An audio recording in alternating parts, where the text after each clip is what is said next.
beautiful view through the fog. We know it's there, and it will slowly lift as we're speaking.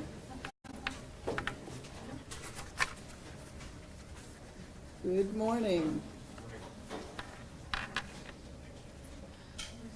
I should mention just briefly that Senator Whitehouse and Congressman Cicilline are running a little bit late, which they told us they would be, and we will change the order of the program as needed. So, welcome to everyone for the launch of the State of Narragansett Bay and its watershed, which may turn out to be a much bigger seller than any number of top-notch films that have come out this year. I'm Judith Swift, and I serve as the chair of the Narragansett Bay Estuary Program Steering Committee. I'm also the director of the Coastal Institute at the University of Rhode Island. Can you all hear me just fine? Thank you very much. I just found out if you were awake, Tom. So we're extremely pleased to be joined by Senators Reid and Whitehouse, Congressman Langevin and Cicilline, Secretary Beaton, and Director Coit. Others will join us a little bit later, as I said. I also want to thank Jonathan Stone and his staff for hosting us today for this press event and for our afternoon workshop. Save the Bay, as you all know, has for many years been a touchstone in terms of not only what they do for the state of Rhode Island and the associated watershed in Massachusetts, but also for the incredible generosity that they show in making this a hub for conversations about the Bay and its watershed. So doing this here today is very fitting, and we're very, very grateful to all be here together. I also want to welcome Ian Trombley, the district representative from Massachusetts, Congressman Bill Keating's office. Thanks for the many members of the Estuary Program Steering Committee members who are here today, including our Vice Chair, Nick Wildman, from the Massachusetts Division of Ecological Restoration. Thanks also to the members of our Science Advisory Committee, led by our chair, who you will hear from shortly, Professor John King of the Graduate School of Oceanography, and a man of few words with much effect. And also our vice chair, the same could be said about her, from Sue Kiernan from the Rhode Island Department of Environmental Management. These are all people, faces, names, and founts of wisdom that we all turn to on matters of the Bay.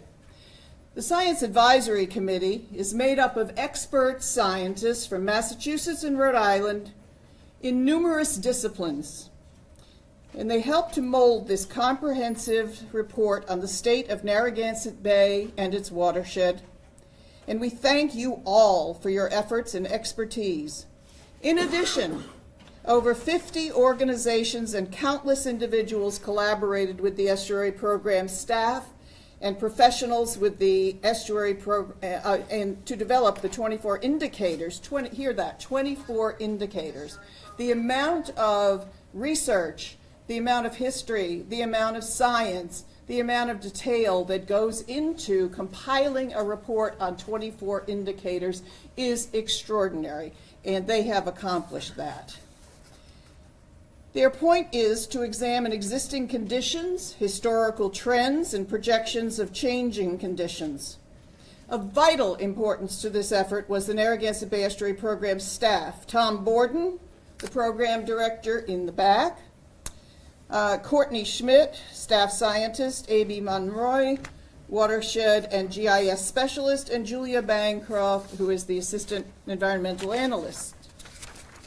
Heather Radcliffe and Richard Friesner, project managers from the New England Interstate Water Pollution Control Commission, which is the host agency of the Bay program, are also here today and deserve enormous appreciation for the role that they've played in accomplishing all of this. And of course, we thank the EPA, in particular the National Estuary Program, of which this is one, and neighbors to the Graduate School of Oceanography, the Atlantic Ecology Division of EPA. Without EPA's oversight, findings, and funding, fully understanding and protecting the environment would be all the more challenging. So I'd like to take a moment to just thank all of these folks for the hard work that they've done. And if you're one of them, applaud for yourself.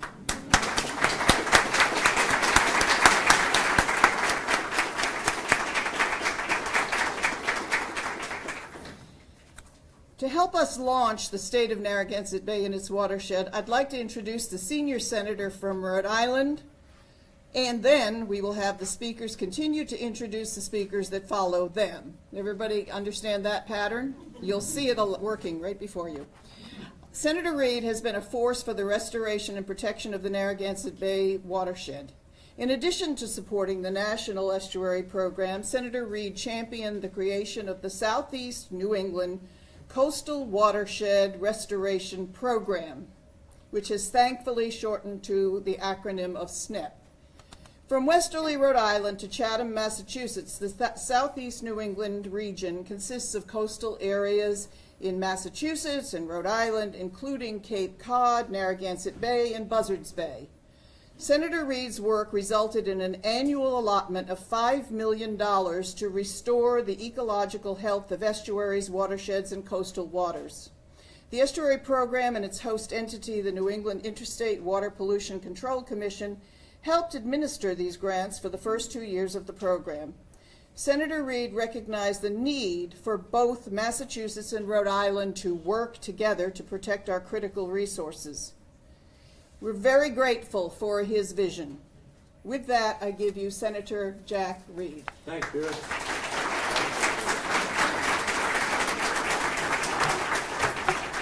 Well, thank you very much, Judith, and I'm delighted to be here with so many leaders in our environmental community. And let me just recognize Kurt Spaulding, the former regional director. We worked together on the Southeast New England Estuary Program and Restoration Program.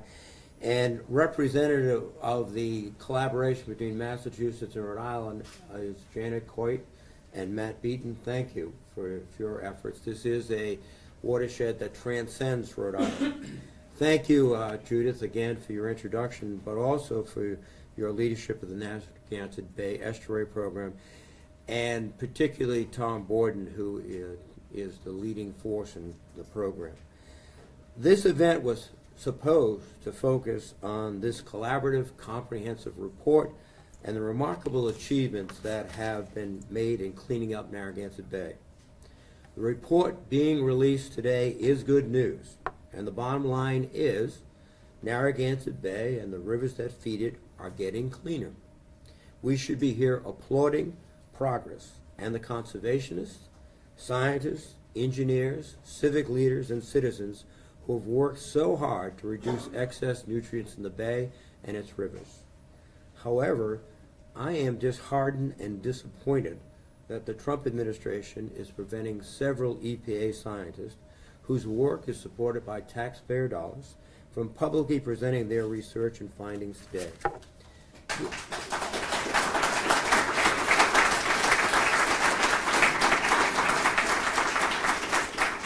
This type of political interference or scientific censorship, whatever you want to call it, is ill-advised and does a real disservice to the American public and public health. Scientific evidence and input is critical and crucial to policymakers. It informs decision makers. We can debate the issues, we can have different viewpoints, but we should all be able to objectively examine the data and look at the evidence.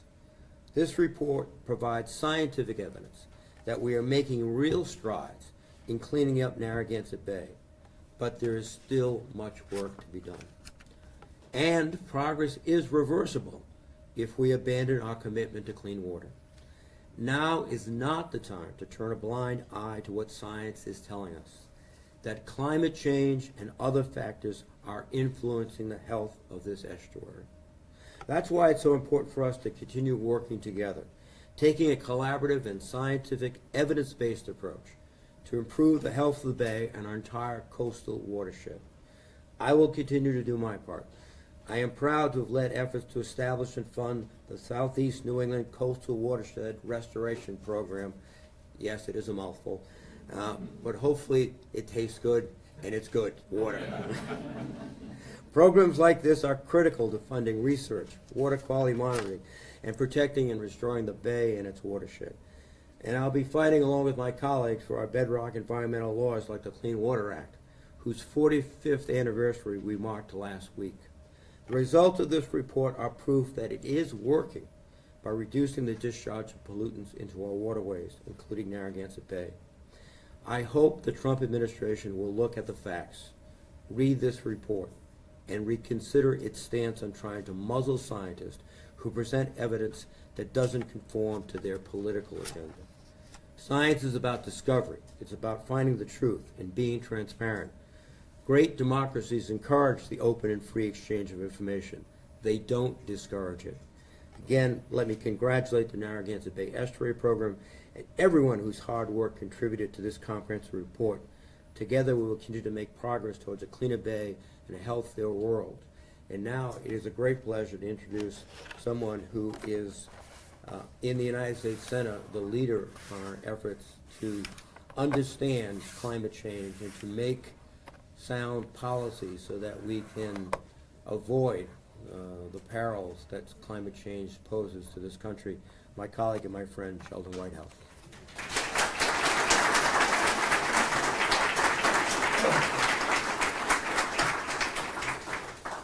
Well, first let me say that I am proud to associate myself with the remarks of our senior senator regarding the non-participation of our federal environmental regulator today.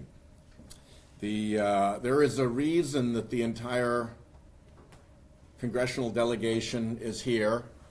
There is a reason that the head of our Department of Environmental Management and Massachusetts head of Environmental Protection are both here. There is a reason that the leaders of Sea Grant, Save the Bay, Fisheries Advocates, Nature Conservancy, Brown University, and others are here today. It's because we care quite a lot about our Narragansett Bay. It is a Rhode Island treasure, and it is one we will fight to protect. Even today, as we gather, we see that the Providence Journal has front page above the fold, the hazard to Narragansett Bay from climate change. The fact that we can't have a conversation about this with the relevant federal officials is sad. I want to take a point of personal privilege and express my appreciation for her work in this area to Candace Oviatt, who, in addition to other achievements, was Sandra's major professor at URI and saw her through her PhD thesis. So we are dealing here with the best scientists in the world, and it's a shame that we can't have full participation from the government. We also know that this has traditionally been a bipartisan issue. Year after year, I push through the reauthorization of the National Estuary Program. I do so very conscious of the fact that I am taking up a mantle left to me by Republican Senator John H. Chafee when he established that program years ago as the Republican senior senator from Rhode Island. So there is no reason for it to have to be this way, and it should not take away from the terrific scientific work that is being done, because at the heart of all this is not the politics, it's the knowledge. Science gives us the headlights to see what's coming at us. And the more we do to the bay and the more the climate change ramps up, the faster things come at us and the better those headlights need to be. So to those of you here who support that science initiative and who provide us those headlights, thank you so much for what you do. You deserve a lot of appreciation. And now I have the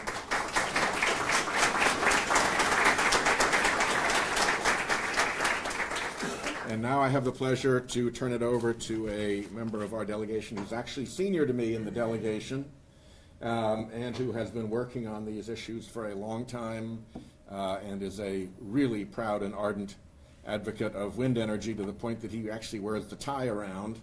And I'm very, very proud of our senior member of the House delegation, Congressman Jim Langevin. Please give him a warm welcome.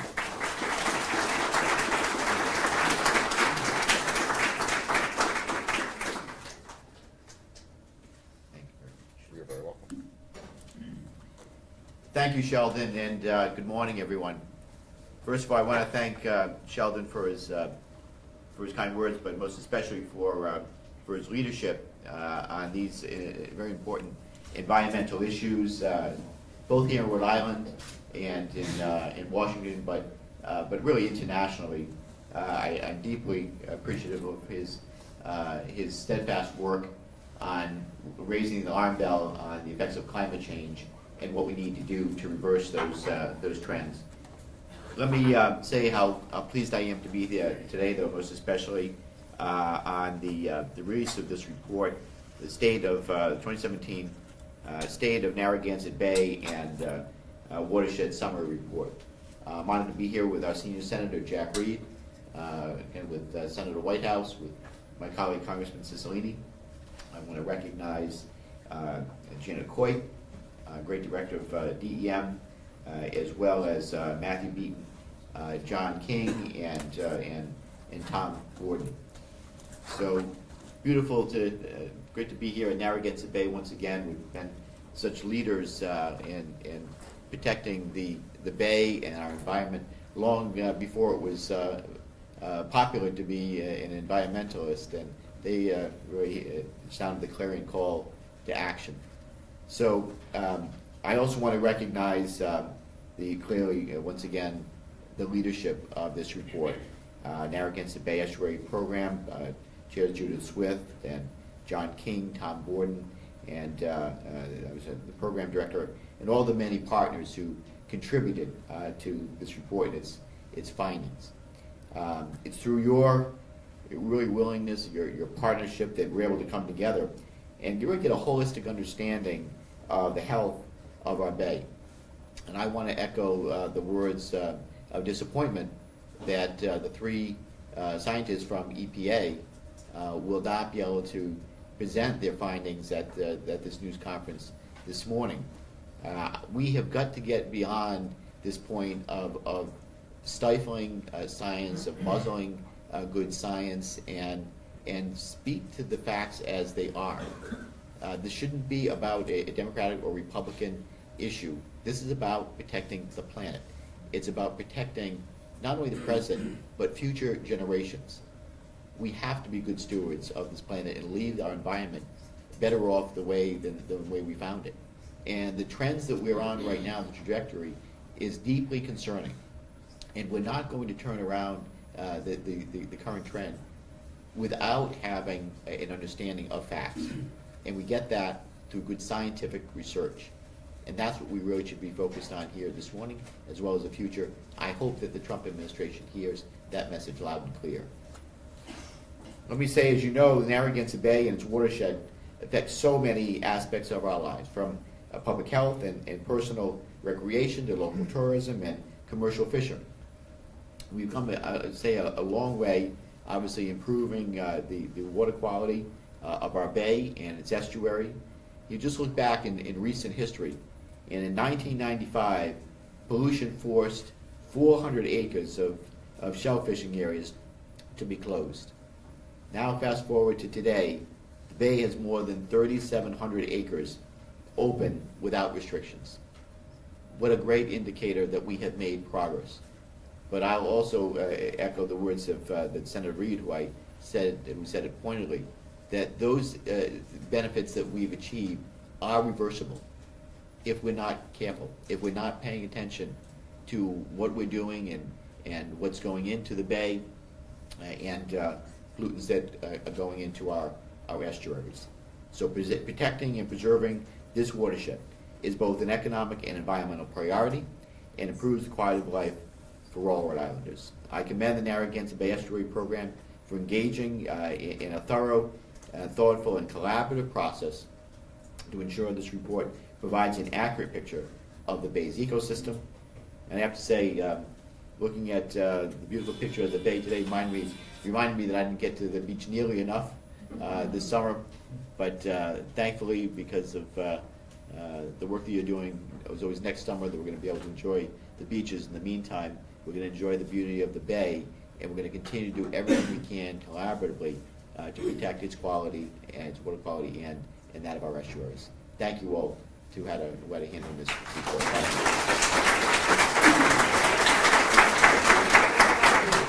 It is now my pleasure to introduce my colleague in the House of Representatives. Though we work in a hostile work environment, David and I are really committed to doing all we can on environmental protection and in fighting for good climate science to raise awareness. David Cicilline.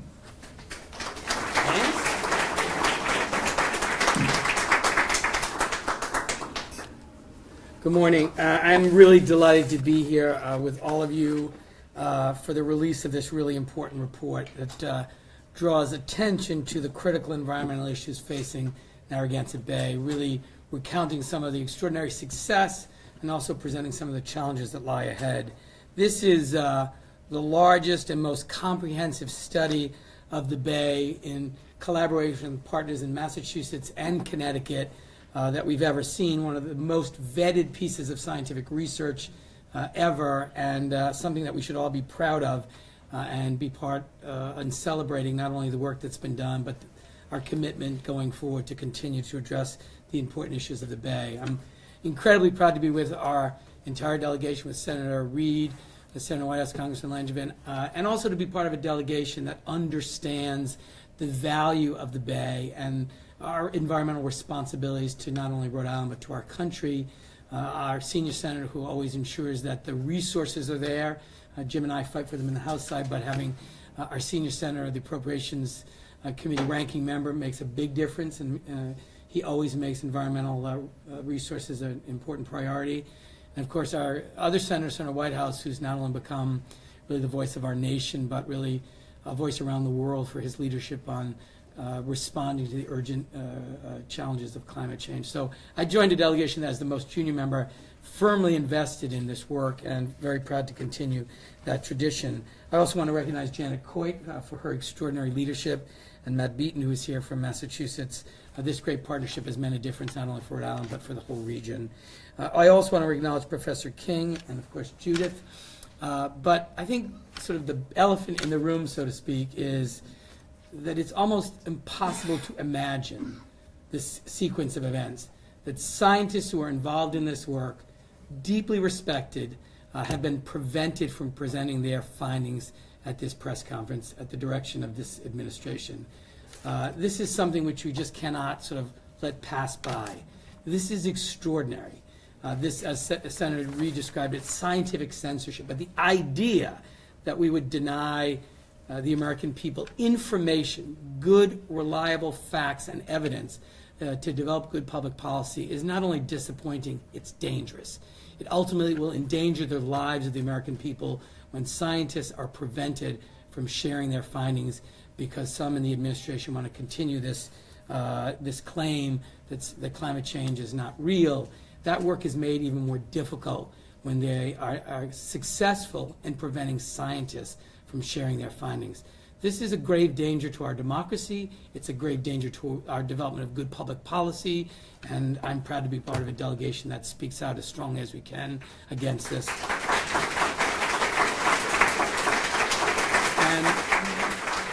And I want to say thank you to all of the advocates who have joined us today, who I know will insist that we continue to fight hard to make decisions based on evidence and science and facts, and that we have a responsibility to those that we represent to insist that that happens.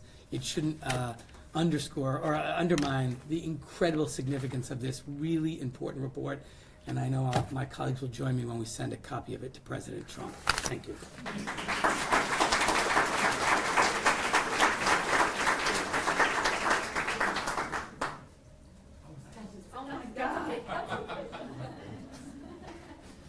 did that dramatic pause on purpose. And now, the extraordinary director, Janet Coit.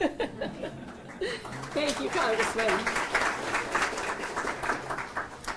I'd also like to start by just thanking our amazing congressional delegation. I'm so proud that they represent Rhode Island and of their comments this morning. And I would like to echo Congressman Cicilline in saying that the work that Senator Reid does on the Appropriations Committee, which is bipartisan and has a result of protecting or putting back in the funding that's been cut for our estuary program, for our state revolving loan fund, for cleaning up our wastewater treatment facilities, for all the environmental programs we count on, is so important to us. So a special thank you to you, Senator Reid. I'd also like to recognize Secretary Beaton, who I'll introduce, and I'm thrilled that he's here today representing Massachusetts, Dr. John King, and Judith Swift. It's wonderful to be on this panel. I'm proud to be here representing Governor Raimondo, and I'm proud to be here representing DEM. It is a privilege to be the director of the Rhode Island Department of Environmental Management, working every day to protect the quality of the air, the quality of the water, the quality of our soils, to conserve land, and we see time and again that Rhode Islanders vote to protect clean water, to protect the bay, to protect open space, so we can be confident that Rhode Islanders are in support of basing our work on science and continuing to protect and safeguard the bay. So this report reflects years of scientific inquiry and is so important. It is really, I think, and I want to credit Tom Borden, extraordinary in many ways, but one is the bi-state effort. We have shared data. We share a watershed. We are sharing a commitment to strategic priorities based on science, and that is a really important aspect of this report. I also cannot thank Judith enough, the steering committee, the science advisory committee, my own team. I particularly want to call out Sue Kiernan and just say I know how many scientists and how many state agency experts and how many partners have worked on this report. Thank you. So a couple comments about this report. What did we learn? We learned that we've made tremendous progress on cleaning up Narragansett Bay and the important rivers that are tributaries into this special estuary. We have cleaned up industrial pollutants. We have reduced dramatically nutrients from our major wastewater treatment facilities. We have reduced dramatically bacteria from sewage, raw sewage into the bay. So this report represents tremendous success in cleaning up the bay. And that matters to every community. This is a very urbanized landscape. We are seeing people fishing and swimming and paddleboarding in the upper bay, which we didn't see at all 40 or 50 years ago. We're reopening beaches. We recently reopened, because of the CSO project, thousands of acres of shellfish beds that have been closed for 70 years, some of them, or made them open where they had been in a conditional status, where they were closed after rainstorms. So we're really seeing concrete, tangible results.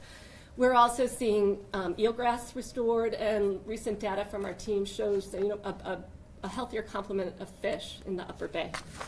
So I think we're making tremendous progress. However, we're also seeing that, and it was reflected in the headline this morning, the Providence Journal, which Senator Whitehouse held up, that there's threats that threaten the work that we're doing, where we need better scientific understanding and better strategies to conserve what we care about. Many of us, John Chafee was mentioned as someone who helped establish the National Estuary Program. Many of us remember he liked to say, if you give nature a chance, she will rebound, but you have to give her that chance.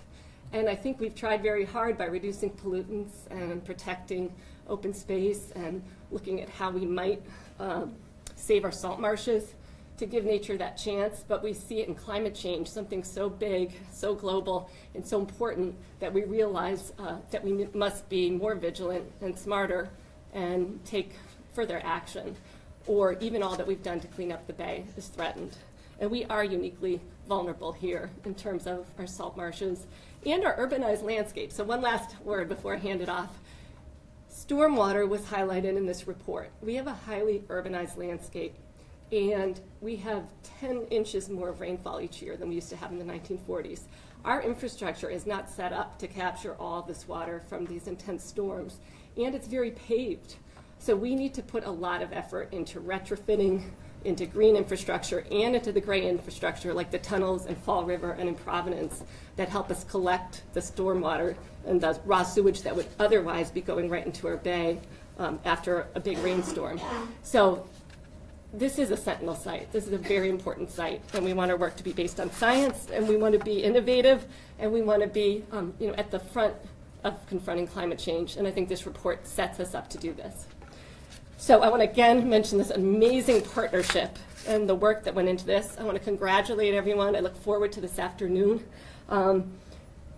The irony is an effort to squelch the participation from EPA, I think just highlights the importance of science as the basis for our work and commits us even more vigorously to promoting science. So with that, I'd like to introduce Secretary Beaton and just say a few words. First, 60% of our watersheds in Massachusetts. And when you see the work that's been done in wastewater treatment facilities, Worcester stands out as a place that's really reduced nutrients into the Blackstone River. This effort has been a two-state effort. Secretary Beaton's here with Becky Weidman and others from the Department of Environmental Protection in Massachusetts.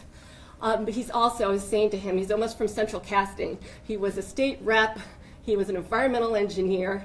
He walks the walk. He's the first person to build a totally passive house that conserves energy in Massachusetts. And he's an avid outdoorsman whose love of the out of doors is based on spending time in nature. So we have had a tremendous collaboration. It's really, really important that Secretary Matt Beaton is here today. So welcome.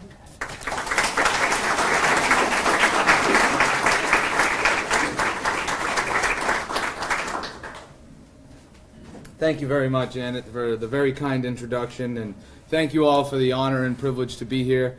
Thank you to your wonderful congressional delegation for your great remarks and your continued support and collaboration along the way. It's inspiring to hear everybody get together here. And it is, I was going to make a big funny joke about what's this guy from Massachusetts doing here, but now you know a little bit. The cat's out of the bag, so I won't go there. But it is truly an honor to be here. Not only to embrace the collaboration and the partnership that our governors have, Governor Baker, Governor Raimondo, but our teams have. I'd like to thank our folks from DEP and Fish and Game that are here from Massachusetts and the tremendous work that you've done over the years to make this report and this celebration of science a reality.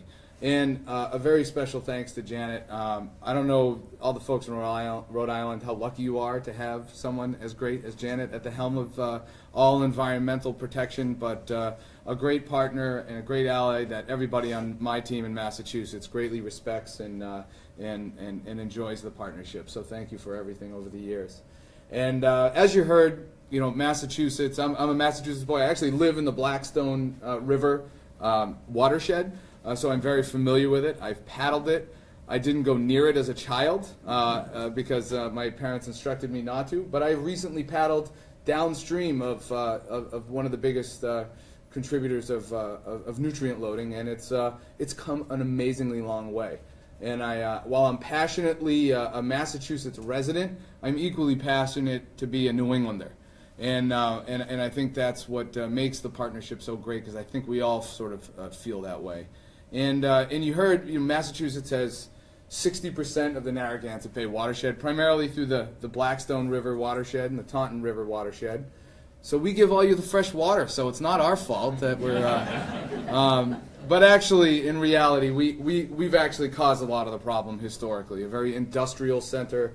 A lot of things flowed down through here, and while there has been much ecological damage along the way, I, being an eternal optimist, look to the future and look what has occurred. So since, as the report spells out, from 2000 to 2004, and then again from 2013 to 2015, there was monitoring of the nutrient effluent that was coming out of along into the watershed, and amazingly, there has been a 55% reduction in nitrogen and a 45% reduction in phosphorus in the system.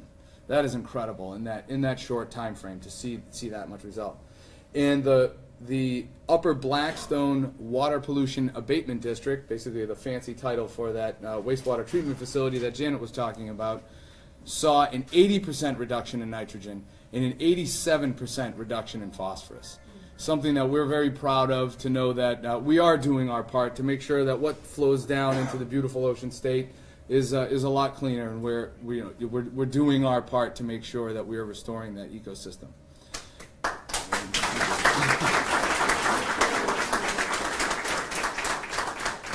And additionally, in the Taunton watershed, there's a lot of work that has been done and a lot more still to be done. But as of most recently, we have deployed 2 new dissolved oxygen monitoring buoys out in Mount Hope Bay. That is a continuation of the great work of the folks at URI in Rhode Island DEM that is really trying to understand the science a little bit better. Who would think we'd want to do that? But it is something that I think is crucial to the decision making, and something that I think both Governors Raimondo and Baker really strive for us to do, and that is sort of the core of the report and all of this effort here. But again, in the Taunton watershed, we've also done a lot of things that you also wouldn't maybe link up in our Division of Ecological Restoration at the Department of Fish and Game. In Somerset, we've done a lot of projects to restore tidal flows. In Freetown and East Bridgewater, we've removed some dams that obviously have major economic and ecological benefits associated with them, to make sure that we are building a more resilient climate. Another thing that Governor Baker and Governor Raimondo are keen partners in, and that is why both governors joined the Climate Alliance. And because these projects, in making a sounder ecosystem in a healthier bay, is that natural buffer that is going to serve as the biggest, most key ingredient for us to be able to buffer against these more intense storms as time goes on.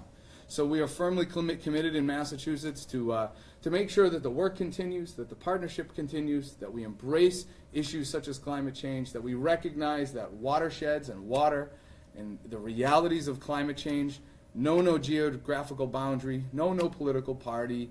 They're a reality, and we all need to work together and continue to work together to make sure that we do all that we can to make sure that we restore our natural ecosystems and our natural systems. So on behalf of Governor Baker and Lieutenant Governor Polito, it is my great honor to be here with all of you.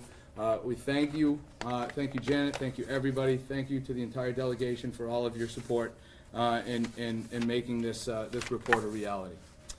And on that, it is now a great honor for me to introduce to you not only the Professor of Oceanography at URI's Graduate School of Oceanography, but also the Narragansett Bay Estuary Program's Science Advisory Committee Chair, Professor John King.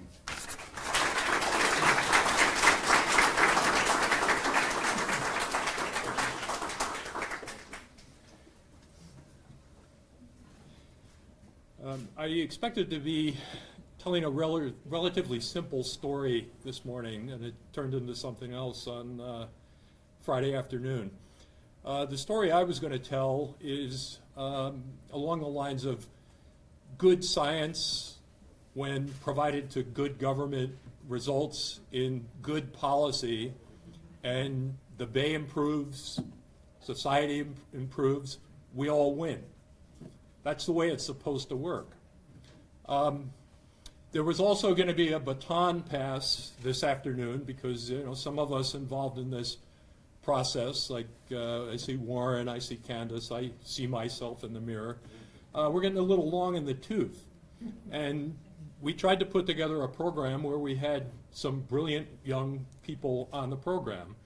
And 3 of them were sort of surreptitiously taken off of the program. So it's a little harder to pass the baton. I want to thank Wally Fulweiler, who I also consider to be brilliant and much younger than me, obviously, for stepping in and doing the keynote. The thing I would want to note here is that Administrator Pruitt is on record as believing that science needs to be peer-reviewed at a much higher level than it has been before. I happen to agree with that. Peer review is good. We've peer-reviewed the hell out of this report, for instance. So that's not an issue with the report. But part of what was going on this afternoon is another part of the peer review process. We've sort of kind of summarized the state of where things are.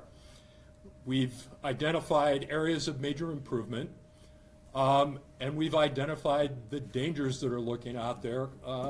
Unmitigated climate change is really going to get us. It's going to undo everything that we've achieved so far and much more than that. It would be completely irresponsible to not have that be a major topic of the report and what we're going to talk about this afternoon. And therein lies the rub. Senator Pruitt is also, I just gave him a promotion, God. My apologies.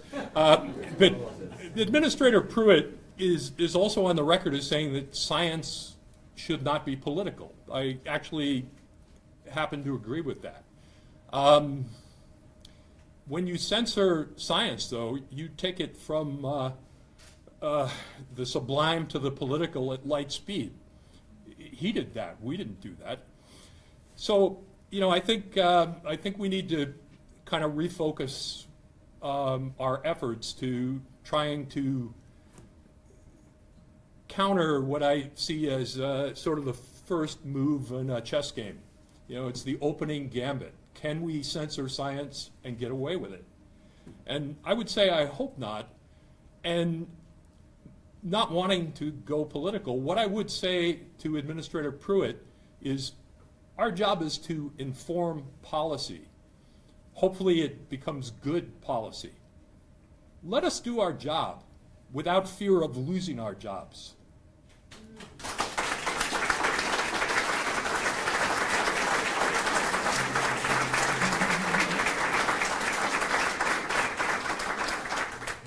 And I hope in that spirit we can kind of move forward from what has occurred. And I actually hope that my three younger colleagues show up this afternoon. They're not allowed to talk, but apparently they can come. Hopefully they can come and attend part of the peer review process that is critical to science without fear of losing their jobs. Thank you.